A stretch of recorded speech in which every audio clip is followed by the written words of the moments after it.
بسم اللہ الرحمن الرحیم۔ ہمارے چینل کو دیکھنے اور سننے والوں محترم بہنوں اور بھائیوں، السلام علیکم ورحمۃ اللہ وبرکاتہ۔ آج ہم جس موضوع پر بات کریں گے وہ ہے مسلمانوں کے عظیم مجاہد اور عظیم حکمران سلطان صلاح الدین ایوبی۔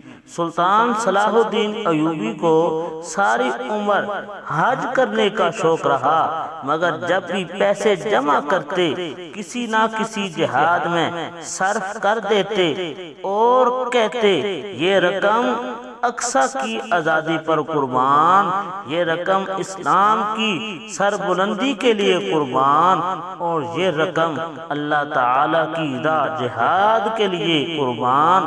اس طرح کرتے کرتے آپ نے آخر کار 50 سال کی عمر میں مسجد اقصی کو 12 لاکھ یہودی اور عیسائی فوج سے آزاد کرایا۔